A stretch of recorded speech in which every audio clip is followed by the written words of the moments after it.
What's up guys, 4:20 in the afternoon, Wednesday morning. Got these packages here ready to go to UPS. I gotta get them dropped off in a little while here, but I think we still have a few more packages that we have to get printed. DTF printer number 1 is up and going. The wash test that we did yesterday, if you guys did watch that video, I'll put a little thing up in the corner if you didn't. But the wash test went really well, no problems compared to a normal DTF transfer, so we're good to go on that. We are printing an order that we have for ourselves just to kind of confirm our testing. We don't want to, I'm really worried about that, to be honest, so we'll keep that going. DTF printer number 2, always keeping it down for us, and number 3, going strong. We're waiting on number 4 because we have a clog buster on the way, but once that comes in, we will try and deal with the clogs going on with number 4. Oh, one more thing. Got the humidifier up and running, and currently it is 42% humidity in the warehouse.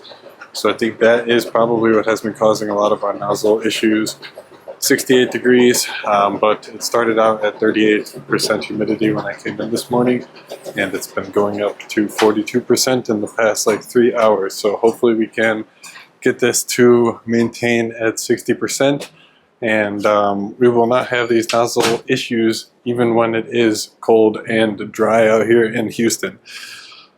But anyways, that's what we have been working on the production side of things. It's been nice to kind of have DTF printer number 1 back up and running. It's been a real pain in the side not having or having 2 DTF printers down.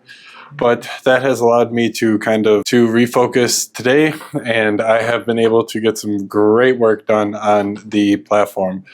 So for those of you guys who haven't been watching all of the daily videos, for one, what are you guys doing? Make sure you guys go check out that playlist. I'll put another link up in the corner. You guys can catch up. I am daily vlogging all of the every single day, Monday through Friday, the year of 2025. So make sure you guys get subscribed if you guys are interested in this type of content. Check out the backlog of content already. But yeah, so if you guys haven't, you might have missed that I am working on rebuilding our platform from the ground up. So we are completely doing it from scratch this time. Right now, we are going to be building it in Node.js and for the back end and React for the front end. We're going to be using MongoDB for the database. That's all in the weeds type of stuff. But yeah, I got everything all set up for that. Got kind of like the base initiated for not only the front end, but also the back end.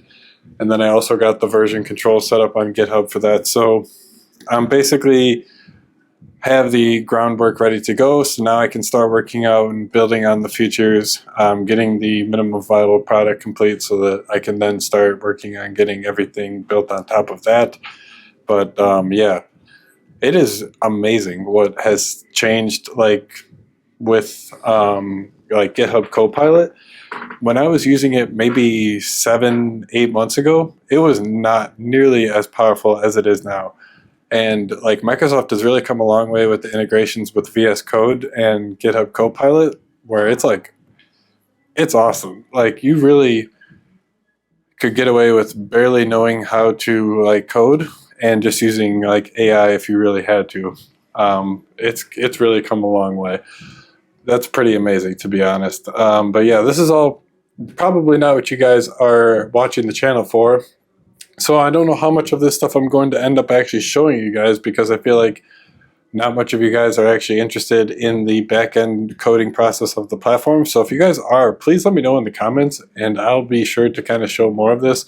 But otherwise, I think I'll probably stick to showing more of like the DTF side of things on the channel, and then just giving you guys like a little brief overview of that so far. But yesterday I was also working on kind of planning out our ventilation system for the warehouse for the DTF printers.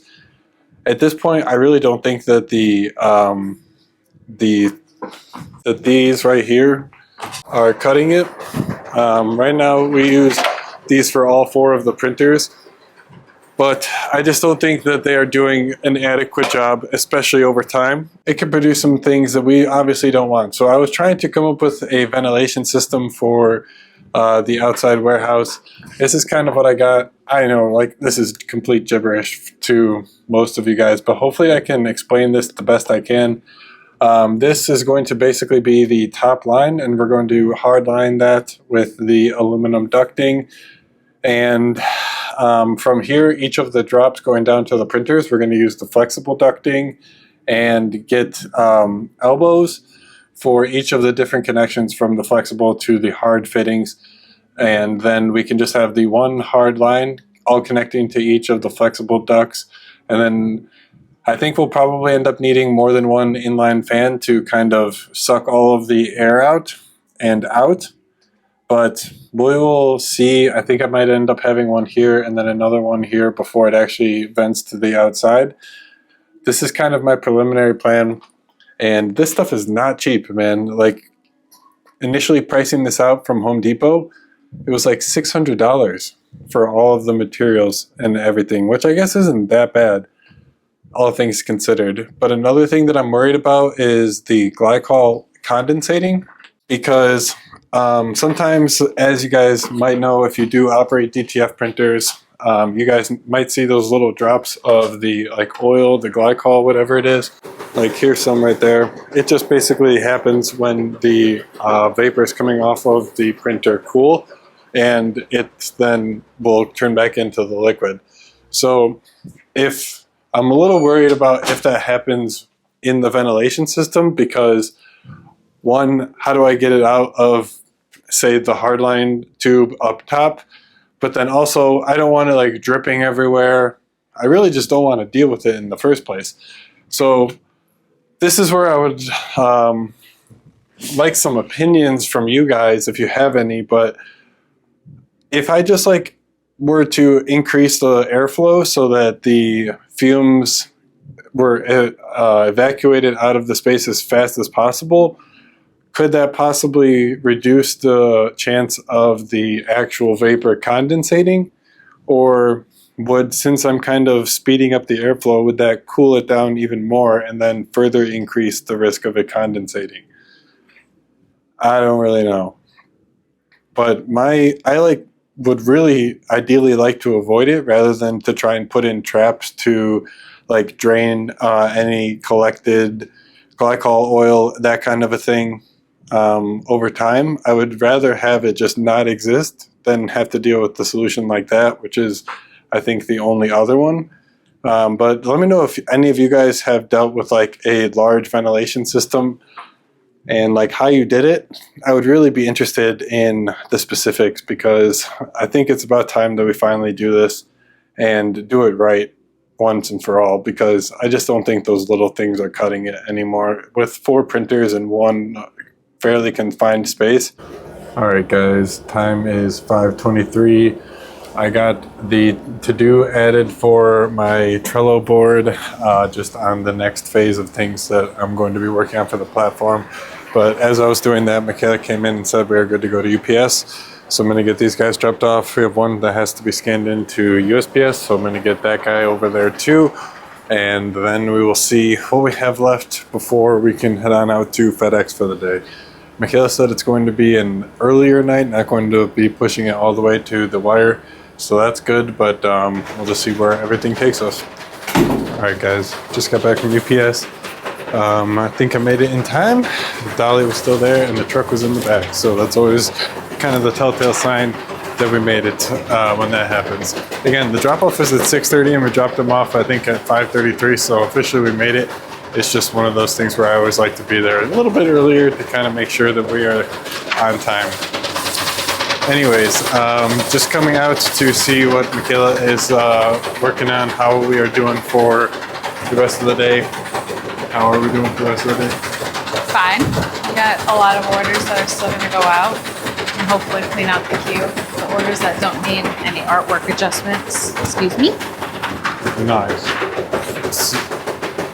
It's currently, let me see what time now, 5:45. So what time do you think everything will finish up? I mean, I would like to. We're probably going to go to the last minute just to get everyone out. You said it wasn't going to be a last minute. I didn't think it was going to. not going to be a last minute day. I didn't think it was going to, but we just had a rush order that was placed. I'm worried about my jacket messing with the microphone, so. What'd you say? But yeah, so I guess today is going to be one of the later nights. I got a big order in front of me that I can't show you because it is a Plus customer. But how was today? Stressful. Was it good, Sucks bad, not sucks fun? having one printer down. Huh? I mean, I said it sucks having one printer down. It's not too bad. It's hopefully the end of the craziness. Cross my fingers. But something Alex doesn't want to hear that I'm telling him. What? What do you think it is? What? I'll tell them first before I tell you. We're running low on film. What is it? We're running low on film. Not low. Each run has about half left. It's okay because I'm trying to get us till the end, but we do have some big orders. Like someone just placed 200 sheets for full colors. Granted, they are like smaller, but it's still 200 inches.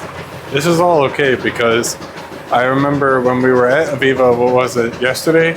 I told her specifically to just buy more ink and buy more film so we don't have to come back.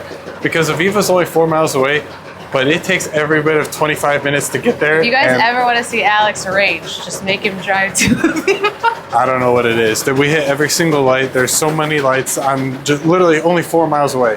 But suffice to say, I said that you should just buy all of the supplies that you need now. And Michaela said, do you remember what you said, Michaela? Yeah, I said, that's okay. If not, you can come back and get more. No, I think you said No, I said that you would go get it if we needed any more. So that's not a big deal. What is the other one coming? I don't know. It's in the US, so hopefully within like 5 days or something, we should have it in hand. I don't mind driving to Aviva. It gets me out of the shop for a little bit. That's good because you got to make a trip tomorrow. No, I don't think tomorrow. I think we still have like half rolls on everything. It's just I don't know if it's... We had a lot of big orders placed at the end there. And yeah, I cleaned the shop up today and it's a disaster. And it's hazy in here. That's because of the humidifier. We got this bad boy cranking. Already up to 44%. Let's go! Already at what? 44%. We started at 38. So is this one going to be done after? It's at, what does that say, 48%? No, it's got, so this order was 4 120-inch gang sheets. So it's already, if you look down here, one has already been printed. The second one is being printed, and then number 3 of the gang sheet is, it's printer number 3 or 4. Printer number 3, I guess. Also did the blue bar.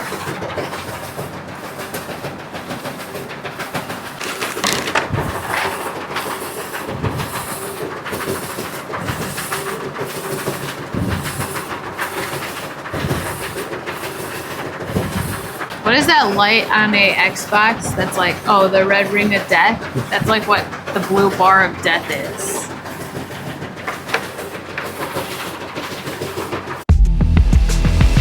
Check this out.